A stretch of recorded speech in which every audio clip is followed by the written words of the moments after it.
Hey everyone, Melanie Muenchinger here, illustrator for Gina K Designs. Today I have a new project for you with my newest set from Gina K Designs, Pressed Flowers 2, and we're going to be using the coordinating A Year of Flowers 2 Pressed Flowers 2 die set. What we're going to be doing today is creating this recessed bouquet. You can see as I tip it, the flowers are stamped inside these spaces. When you do your die cuts, if you arrange them into a little scene, you can stamp into that for one card design, but then have the extra pieces that you can use on a second card or save them to put them on individual projects as embellishments. The products that you're going to need for today's card, we've got the A Year of Flowers 2 Pressed Flowers 2 die set, and remember this does come on one of the black magnetic cards. We've got the Pressed Flowers 2 die set, and the dies in this set will be cutting out all of the large images, the leaves, the flowers, and the centers. The ink pads that I'm using today, I've got the Gina K Blue Lagoon, the Applemint, the Tomato Soup, the Wild Dandelion, and then I'm using the Memento Tuxedo Black for my greeting. The cardstock that I'm using today, since we're going to be making 2 cards, you're going to need 1 sheet of Pure Luxury base weight wide cardstock from Gina K, and this is just scored down the middle and then cut in half. And we will fold these later after we've done our stamping. And then this mat that I'm going to be stamping on, this is 3 7/8 by 5 1/8 inches. Also going to be using some of the Thermo Web foam squares. These are my new favorite foam adhesives just because they are so thick. But then I've also got just a little bit of adhesive, so I have a little tip on that for tacking down your paper. And then whatever die cutting machine that you like to use, I'm going to be using the Cuttlebug today. So for this particular one, to do the die cutting, you're going to need the white base plate, a B plate, and then a C plate. So this is the thicker of the clear plates. And then I have just a couple pieces of extra paper that I'm going to be using to create a shim because I've been using these plates for a long time. And then just an acrylic block. All right, so a lot of times when I am doing my die cutting, I like to puzzle all of my different images on very tightly to the paper that I'm going to be cutting out, just so that I'm not wasting paper. But when you think about it, it's really nice if you can create a scene by arranging them in such a way that you'll be able to use this negative piece. So that's what we're going to be doing today. So I'm going to just lay out my pieces after I set this up. So this is nice and tight on here. And I'm going to make my sandwich here with the white plate. And then I've got the B plate, or excuse me, the C plate. I've never found that it really makes a difference. And then I'm going to be doing these. Just make a little arrangement here. You want to just make sure that they don't overlap so that you don't mess up your die.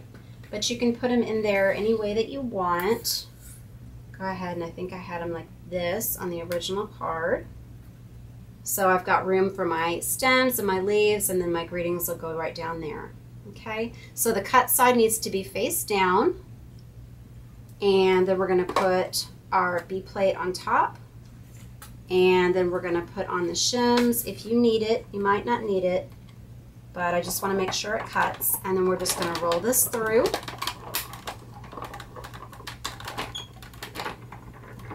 And remove the shim and that plate. And those dies are just going to fall off. And so here we have our mat and our 3 little flower pieces. Okay. All right, so let's get these stamped up. So first of all, I'm going to get those flowers, and I'm going to be using this lily, and then this one that I refer to as a lotus blossom, and then this nice round frilly one. Okay, so let's go ahead and stamp this. So what I'm going to do is I'm going to put this on the front of my card with just a little bit of this adhesive. Even though I want to pop it up because I want to see that dimension, I want to tack it down just the tiniest bit. So if you've got some removable tape, that's great for this, but I'm just using a tiny little bit, so this will come up easily. This is just so it doesn't shift around when I'm stamping into it. So I'm going to just center that on the card front. Okay. And then we can do our pieces, our individual pieces, and then the pieces on here at the same time. So I'm going to do the yellow for the lily. So I'm just going to line that up. Love clear stamps so much. And it's going to stick a little bit, nice and juicy, so you pull that away. If you want to add more color and dimension on these and do two-tone, you can watch my other videos to see some swiping techniques you can do. So this, I'm just going to look and place this right inside that opening. Okay, so I'm done with that one. And then we're going to do the lotus in this tomato soup.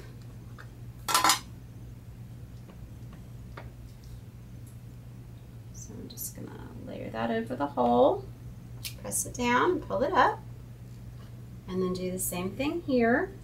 Now, if you want to do your stamping, if you want to stamp your mat out first and then do your die cutting, you can, but sometimes the sandwich shifts a little bit. So I always like to do my stamping on my pieces afterward. I think it works out better and I don't have to end up redoing it as often. Okay, while we have this out, this tomato soup out, I want to show you with these little dots that I used last week that go with my tulip. You can also use these as a two-step to fill in the ends of those little anthers on the lilies. So I love the color that that adds there.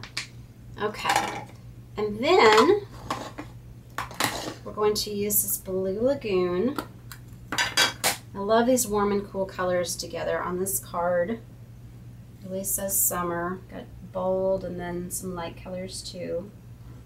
So stamp that in. And you could even stamp off these if you wanted and you wouldn't have to re-ink, and you could get two different colors. If you wanted to make a really full bouquet, you could have 3 different layers going on here where you put those on too. But anyway, I always start thinking about different designs once I get going. Okay, and then the intended center for this one, for this flower, is this one right next to it. But I want to point out to you that I couldn't find this when I was designing the card. It was stuck to one of my ink pads. So again, I just used those same little seeds for the tulip that I put on the lily, and I just stamped them in once and then turned it around and stamped it twice to make that center on both of these cards. And I really like that look, so that's just something different that you can do there too. Okay, but let's go ahead and use this one since this is the one that fills it in exactly.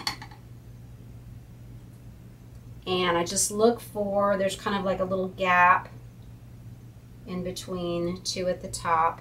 Okay.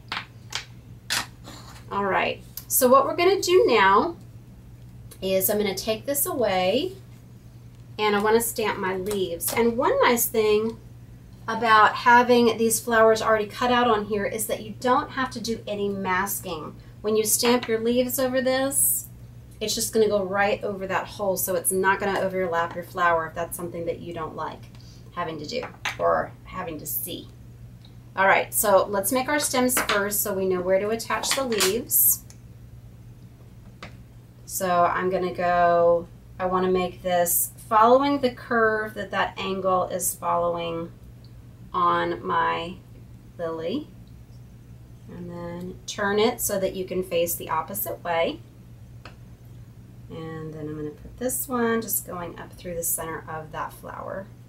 Now let's do this leaf, and you can do several different leaves on this combination since you've got 3 different flowers, but I just chose to use this one. This is my favorite one. And then you'll see we're just going to go right over this hole here, but it's not going to overlap my flowers. And if you want to put one more in just to make it a little bit fuller, you can do that. Okay, then let's go ahead and get this ready over here. So we can lay these out in whatever orientation we want. We can do a little bit different one on this than I did on my original. So you see this arrangement, I've got the orange one at the top. Here I've got it on the side. Let's change it up just so that it's different. Okay. And so let's go ahead and stamp out these stems. And you can just move it out a little bit, but this is just to show me just approximately where I want them. And it's very forgiving after you stamp it.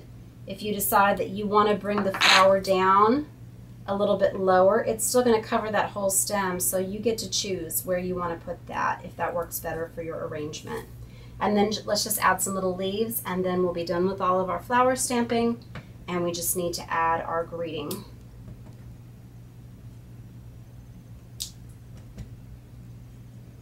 I have a really fun technique planned for you next week. And if some of you have the A Year of Flowers 2 set, the line art set that coordinates with this, but don't have the Pressed Flowers 2, you can still make this design. It's just going to be a line art design, and then you can leave that uncolored, or you can color it in with your favorite coloring mediums. All right, so let's go ahead and we're going to put just some foam squares on the back of these. You might want to trim them down if you have thinner or longer images. So I'm going to have one here and one here, and that's just going to hold that up nicely. And then I'm going to do a skinny one on this one. Just going to need one. And then I'm going to pop up the corners of that full mat and the middle so that it doesn't buckle in there. So we'll do that.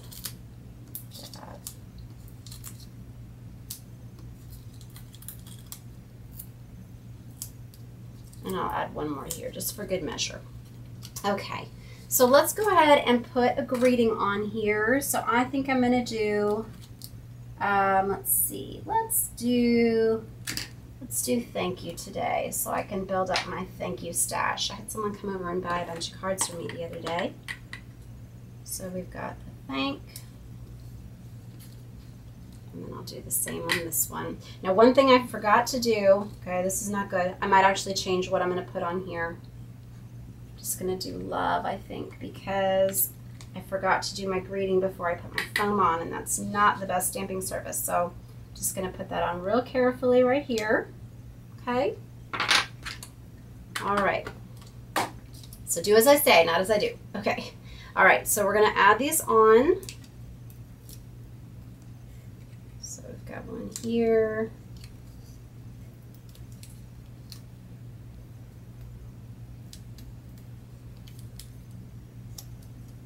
And my henna tattoo is almost gone now. Said it would be in another video at least. Okay, so that's one complete, and if you want to embellish that with some glitter or little dots, you can. And then we're going to put this on that second card base. Where did it go? Where did it go?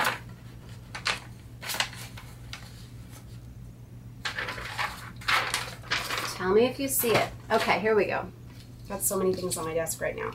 All right, so it's going to go right there. So just remove all the backing. I had a lot of people ask about that gold design, and I had a manicure, so I went ahead and rubbed it off because I had a paraffin treatment. Anyway, more than you need to know, but a lot of people asked. So thank you for your questions. Okay, so then we're just going to layer this right on there. Like that. And if you find that you end up going off just a little bit and getting it on your mat, you can just take some scissors and just trim out that extra little bit. So don't start over. It's a very, very easy fix. All right, so now we've got 3 different layouts here. On this particular card, I ended up popping up the birthday because I dropped the stamp. So again, I always just try to keep going, and that's really great to have that dimension added with my sentiment to go along with the flowers. So I hope you enjoyed this technique today and really think about how you can use those beautiful negative pieces of your die cuts when you are doing die cutting. I think sometimes it's even more interesting than those fussy cut pieces that the dies yield. Please visit my blog, Hands, Head, and Heart, for more ideas and inspiration using all of our stamp sets, and visit us at Gina K Designs and Stamp TV. Thank you so much for watching today. God bless.